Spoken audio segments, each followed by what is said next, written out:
Très chers amis amateurs de thé francophone, bonjour, bienvenue chez moi, Stéphane Erler, le fondateur du blog Tea Masters et également de la boutique tea-masters.com. Alors si vous venez ici par hasard parce que vous avez vu beauté orientale, c'est que vous vous êtes trompé. Hein. On ne va pas parler de Tina, de Natacha ou bien de Nathalie, nous allons parler de feuilles de thé qui viennent de Taïwan. Ce sont ça nos beautés orientales, voilà. Alors, nous allons parler de beauté orientale d'hiver cette fois-ci. Hein. La beauté orientale, c'est vraiment le thé qui est la star de notre cours d'hiver. Nous sommes maintenant au 4e cours sur la beauté orientale. Et ça va être notre dernier sur ce thé-là, mais qui va continuer à nous préoccuper parce qu'il va avoir un impact sur d'autres thés que nous allons étudier dans les semaines prochaines. Et donc, dans ce cours-ci, nous allons voir pour la première fois un thé récolté en hiver, un thé beauté orientale récolté en hiver, alors que dans les 3 cours précédents, nous avions vu 2 récoltes d'été et une récolte d'automne. Aujourd'hui, nous allons voir quel est l'impact gustatif et olfactif de la récolte d'hiver sur cette catégorie de thé bien précise. Et ce qui rend notre comparaison, cette étude très facile et vraiment très pertinente, c'est que toutes ces feuilles que nous avons infusées ces 4 dernières semaines viennent du même fermier. Et bon, il a plusieurs plantations, mais dans toutes ces plantations, il n'utilise que du cultivar Qingxing Dapang. Et ces plantations sont dans la même région de Hsinchu. Et donc, la façon dont lui va faire son process pour sa fabrication de ces feuilles ne va pas vraiment agir. Nous n'allons pas étudier 2 fermiers différents qui pourraient avoir chacun un style différent. Lui, il utilise son même style pour donc les 4 batchs que nous voyons dans ce cours. Et donc, on peut vraiment, en faisant cette comparaison verticale, vraiment bien comprendre l'impact de la saison, vu que ce sont toujours tous les autres paramètres ne changent pas. Alors on va commencer à préchauffer un petit peu notre Gaiwan, notre instrument professionnel en porcelaine, l'instrument des débutants et des juges également, des professionnels. Alors, comme d'habitude, je compare un petit peu les feuilles de ce batch, de ce lot d'hiver avec mes feuilles, cette fois-ci d'été, de ma sélection tradition. Et ce que je remarque, déjà la taille est assez grande. Donc taille grande, souvent ça veut dire coût plus bas, vu que pour le même nombre de feuilles, le poids va être plus élevé. Donc ça permet de baisser les coûts. Et donc le prix aussi. On voit des feuilles blanches, ce sont nos bourgeons, comme dans la récolte d'été. Mais il y a déjà là, alors que dans les 3 derniers thés, on ne voyait pas de grande différence. Cette fois-ci, il y a une différence visuelle très marquée. C'est la couleur verte fait son apparition. Certes, pas dans des verts flashy comme dans les thés de haute montagne, mais il y a vraiment des feuilles vertes, vert sombre, qui sont là, qui sont présentes. Je pense que vous en trouvez sur vos petites assiettes. Hein, alors que dans les autres thés que nous avons vus ces 3 dernières semaines, en hiver et en été et en automne, nous avions vraiment beaucoup de feuilles très rouges. Cette fois-ci, on a des feuilles vraiment de couleur verdâtre qui sont présentes aussi. Et les odeurs sont effectivement un petit peu moins fruitées peut-être un petit peu plus, pas encore vraiment frais, mais on a moins cette sensation qu'on peut pratiquement avoir de thé rouge, notamment surtout avec la récolte d'automne qui était vraiment la plus oxydée. Là, on a vraiment pas mal de vert, et on va voir maintenant au goût qu'est-ce que ça donne.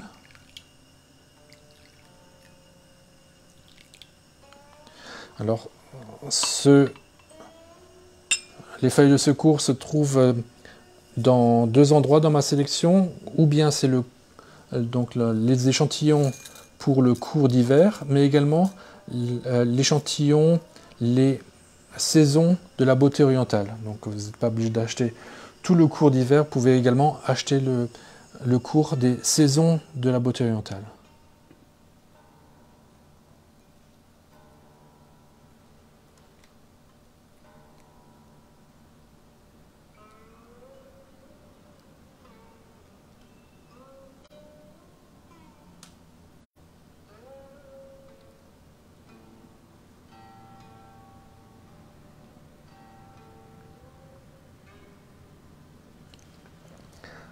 Voilà, on y va toujours très mollo pour avoir les odeurs et les goûts les plus fins. Et car ce ne sont pas des feuilles qui sont roulées, mais des feuilles qui sont ouvertes. Donc pas besoin d'y aller avec beaucoup de force. On attend un petit peu que les feuilles s'infusent bien. Voilà, j'ai bien fermé, j'ai scellé avec l'eau. Là, je peux voir l'infusion se changer au niveau de la couleur au-dessus du couvercle du Gaiwan.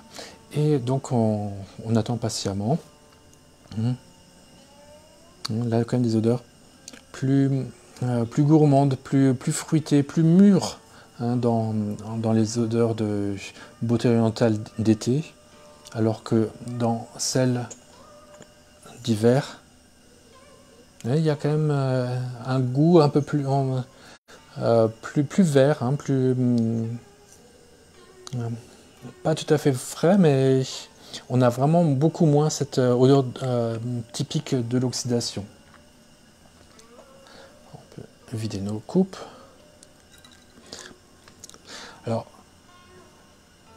même si vous n'êtes pas vraiment un fan absolu de beauté orientale, c'est votre droit le plus absolu, ce genre de cours et ce genre d'analyse, c'est également un entraînement pour vos papilles. Si on veut savoir c'est quoi la malbouffe et c'est quoi la bonne bouffe, les aliments de qualité, ce genre d'exercice, d'arriver à voir c'est quoi la différence d'une saison à une autre, ça permet d'entraîner vos papilles à être plus attentives à ce qui se passe dans votre palais pendant que vous mangez, pendant que vous dégustez un aliment ou bien une boisson. Et donc c'est un entraînement qui vous sera bénéfique, pas seulement pour boire du thé, mais pour tous les jours, 3 fois par jour quand vous mangez quelque chose. Et je trouve que ce genre d'entraînement, ça nous entraîne également à vraiment apprécier les aliments les plus naturels. Parce que l'avantage de cette beauté orientale, ce sont que ces saveurs et ces odeurs sont complètement naturelles. Il n'y a aucun agent chimique, il n'y a aucun additif chimique ou même artificiel. Et donc on s'habitue également à déguster des choses très naturelles qui vont laisser un goût tout à fait pur dans la bouche. Et ensuite, quand on retourne à des produits très industriels, on remarque quand même qu'il y a quelque chose qui cloche, et on devient donc ainsi plus sensible à manger des choses qui sont plus saines, et on fait donc également plus attention à ce qu'on mange.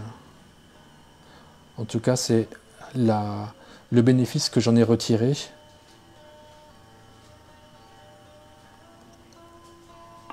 La couleur de l'infusion est bien plus claire que celle que nous avions les dernières semaines. Vous voyez là, on est dans un jaune orangé assez clair. alors que nous étions presque arrivés à du rouge, à bien un orange très foncé. Les odeurs sont très fines, mais elles ont perdu beaucoup du côté très mûr, très fruité. On est presque dans quelque chose de plus fleuri. Il y a une petite note mielleuse quand même aussi, qui nous rappelle que c'est bien de la beauté orientale. Au niveau du... alors qu'est-ce qui fait cette différence avec les autres saisons? Donc c'est bien que le fermier a transformé ses feuilles en harmonie avec les saisons. Il n'a pas cherché à les oxyder plus que la saison ne le permet. Il travaille vraiment avec le temps qu'il fait, et effectivement en hiver, on se rappelle aussi que les saisons sont un petit peu décalées toujours, les saisons du thé et les saisons du calendrier sont un petit peu décalées. La saison d'hiver, en fait, ça correspond grosso modo à septembre, fin septembre à début novembre, grosso modo. Et donc dans ce temps-là, il commence à faire plus frais. Il fait suffisamment chaud pour qu'il y ait encore ces insectes qui viennent manger et mordre les bourgeons, mais il commence à faire quand même un peu plus frais.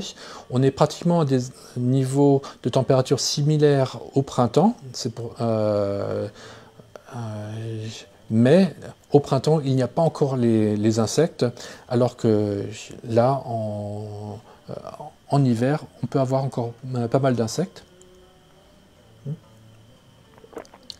Donc c'est pour ça que l'oxydation va être plus légère qu'en été, qui est la saison phare, la saison où les insectes sont les plus nombreux et où il y a le meilleur potentiel pour faire une beauté orientale de qualité.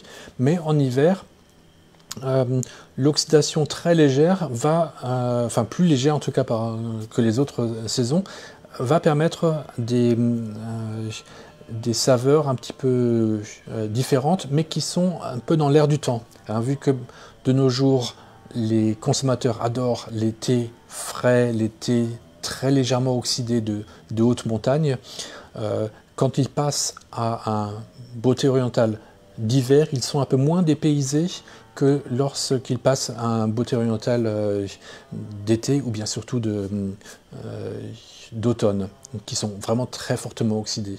Donc il y a, et donc les amateurs de thé de haute montagne sont les plus nombreux de nos jours, donc ce thé-là d'hiver est celui qui leur correspond le mieux, je dirais. Alors que si on a des amateurs de thé qui sont qui aiment surtout les thés rouges, ils vont peut-être plutôt apprécier les beautés orientales d'automne et d'été, et trouver celui-là peut-être un petit peu trop léger, ou bien trop léger, trop frais à leur goût, quoi. Et ce qui est également intéressant, donc on peut voir dans les feuilles ouvertes qu'on a aussi un bon mix entre des feuilles oxydées et des feuilles vertes. Il y en a vraiment qui sont vraiment très, très vertes et très grandes, comme celle-ci, peu oxydée. Et donc on a vraiment un bon exemple de c'est quoi un houlon, parce que en fait de nos jours on a ou bien beaucoup des houlons qui sont très peu oxydés comme les houlons de haute montagne, ou bien très fortement oxydés comme les concubines d'été, ou bien les beautés orientales d'automne. Et cette beauté orientale d'hiver, finalement, c'est le houlon qui est le plus entre les deux, qui est vraiment... ça fait pratiquement du 50% d'oxydation. Donc on est vraiment dans le houlon, de ce qui le sépare le plus à la fois des thés verts et des thés rouges. On est vraiment entre les deux, et donc c'est intéressant de pouvoir goûter un oolong dans toute sa plénitude pratiquement.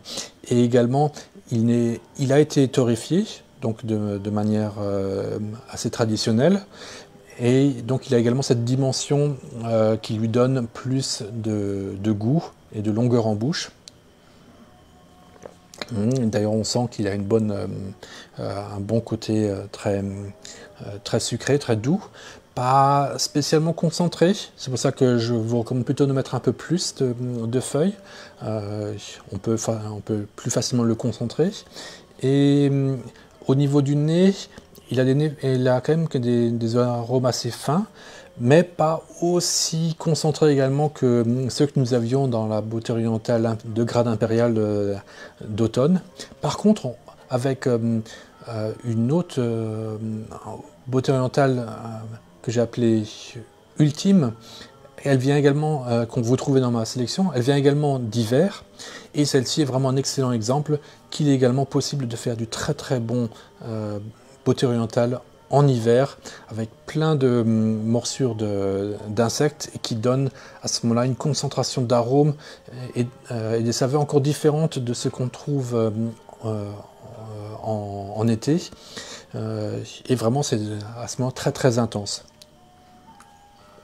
Ici, on a quelque chose de très très agréable à boire, très facile à boire, et qui est vraiment à mi-chemin entre le thé vert et le thé rouge. Donc là, on a vraiment un bon exemple de séquer un houlon qui nous vient d'hiver, mais un hiver donc, qui donne une oxydation plus fraîche, mais où le fermier a quand même fait des efforts pour l'oxyder plus fortement qu'un thé de haute montagne. Et là, je ne sais pas, qu'est-ce que vous trouvez comme odeur, hein. On a quand même encore ces odeurs de bois, notamment quand on le sent, mais également de fleurs. Et de miel. Mais un miel plus léger, un peu... peut-être miel de sapin. Voilà, j'espère que ce thé vous a plu et que vous en avez appris plus sur comment reconnaître les saisons dans la beauté orientale. Je vous donne rendez-vous pour une autre classe dans 2 semaines. La semaine prochaine, nous devrions mettre une interview en ligne, j'espère. Et merci beaucoup pour votre attention et à bientôt. Salut!